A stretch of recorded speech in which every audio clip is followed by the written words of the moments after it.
Sometimes I wish you guys could see what the human eye could actually see. If this comes out right, which I hope it does, I hope it comes out okay. That's what I call a straight failure. Don't get me wrong, I love DJI products.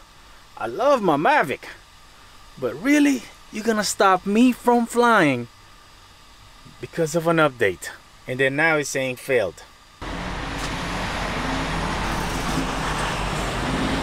Look how pretty that is.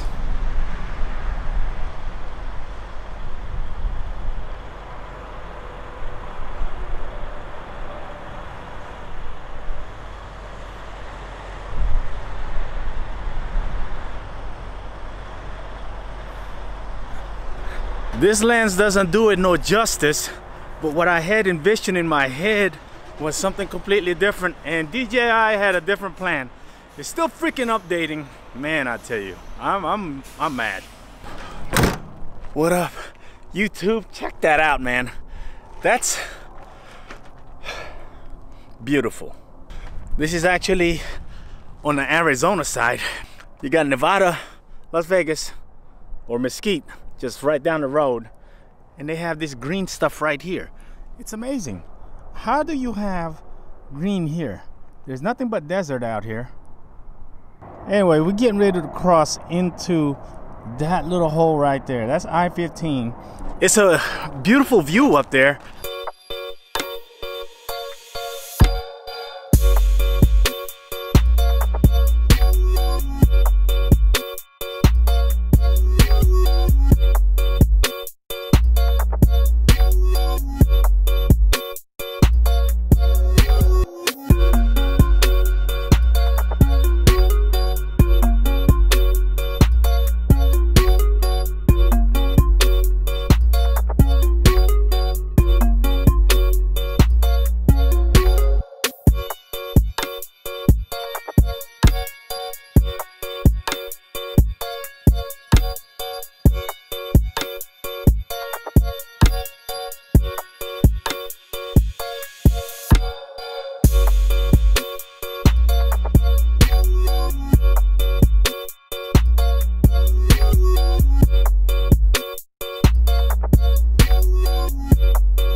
Well, up there somewhere the drone was, and it just got stuck. The wind up there was so strong, I guess, that it was stuck. It could not fight the wind. I was there for a few seconds at the minimum. I was like, oh man, please, please. I can't climb up there to go pick up this doggone drone.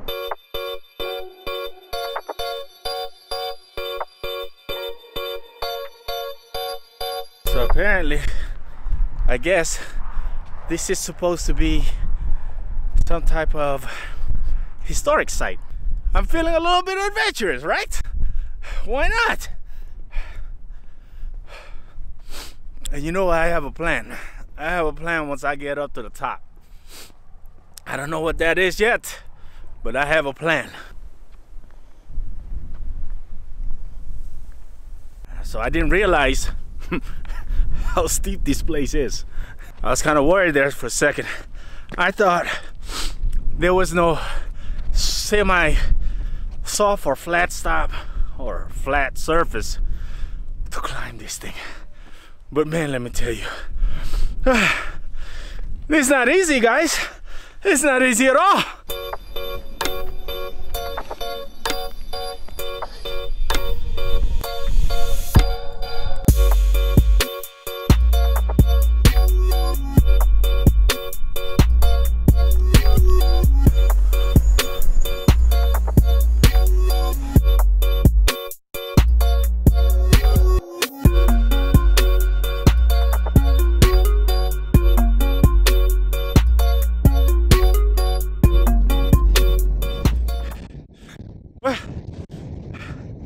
Let me tell you something.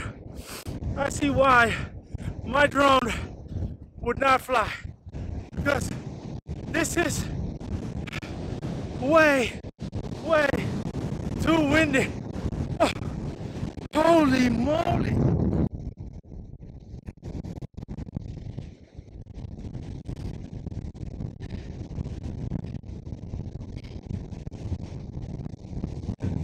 This is the area where those people back in 1800s, they celebrated Independence Day. Not a chance I could fly the drone up here right now. I'd be committing drone suicide. I don't know what this audio sounds like right now.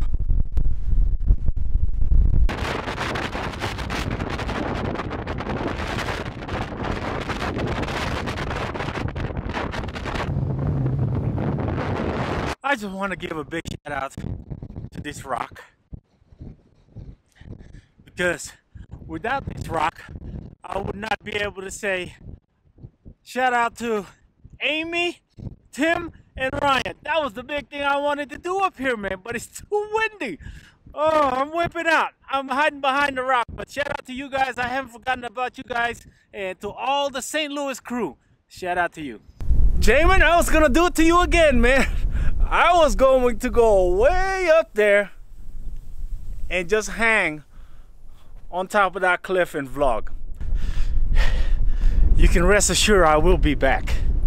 I will be back, and I'm gonna take on you again. Right now it's just way too dangerous, man. If you would have been there and see where I was at, I was throwing that wind was, it's just too dangerous. It's too stupid to stay even up there. You see, that's where I was at, way up on top of that hill. What up, YouTube?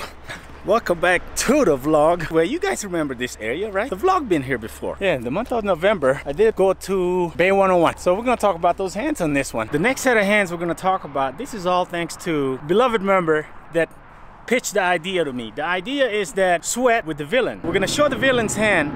We're gonna talk about the action, and then we'll show my hand afterwards, and then we'll talk about my thought process after that. So in this hand, there's an early position to $7. I know, Jamin, I know what you think about that $6, $7 raises, right, or opener.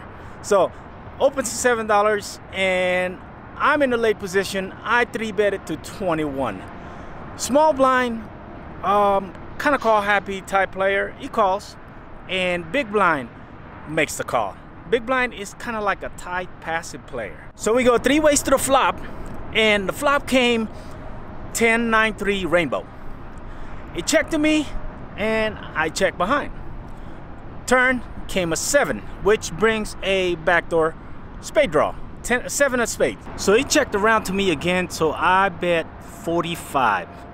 Small blind, who is call happy type guy, he shoves all in for the rest of his stack, which is $120.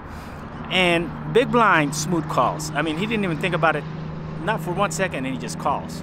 So I shove all in for the rest of my stack, which I have the big blind covers with about 150 behind. Big blind snap calls, and the river brings a 9.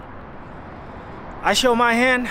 I had 9-7. Small blind had 8-6, and big blind had Jack-8. So what'd you think about the big blind's passive play? I don't know about that passive play. You know, he just checked the flop when he flopped an open ender.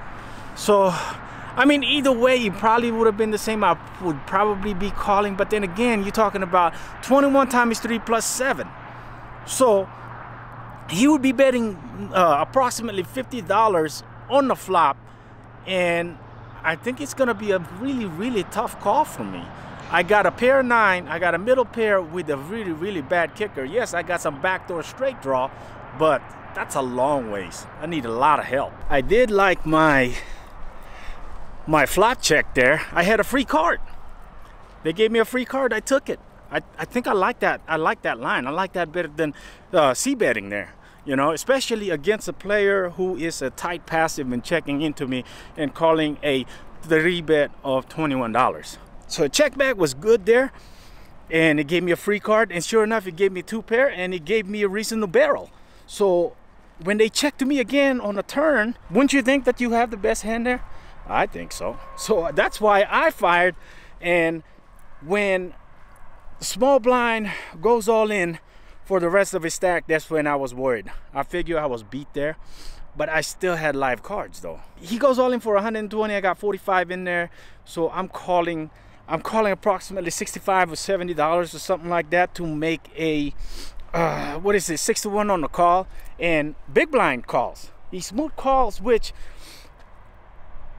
made me think that he was on a flush draw of some type.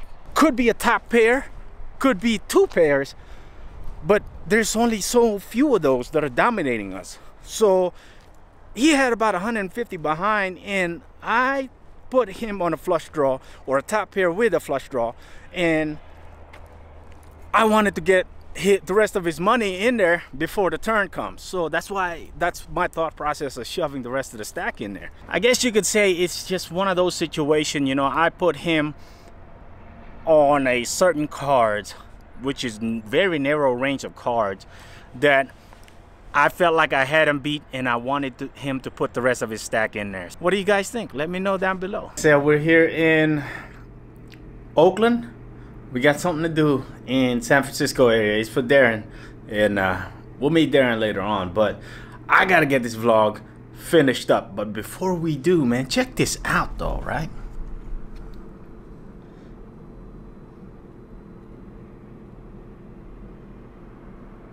All that fog. This is what I love about San Francisco. It's not great to have that fog, because you know that means it's humid outside, but I love that scene though. Look at that. It's so beautiful. Anyway, so in this session we also played at Hollywood, St. Louis, and man, you guys got us for 3 bullets. You guys in St. Louis got me for 3 bullets this time. That's okay though. It was a good game. So it was the same story as it was over at Bay 101. I was flopping top 2 pairs, and the board kept on running 4 card to the straight, 4 card to the flush. So it just, you know, what are you gonna do, right? The cards will run the way they want to run, right? Let me know what you think, man. Happy Thanksgiving to everybody, and I know it's a little later, but happy Thanksgiving to all, and I hope everyone had a good Thanksgiving, and not to eat too much. So we'll see you guys on the next vlog.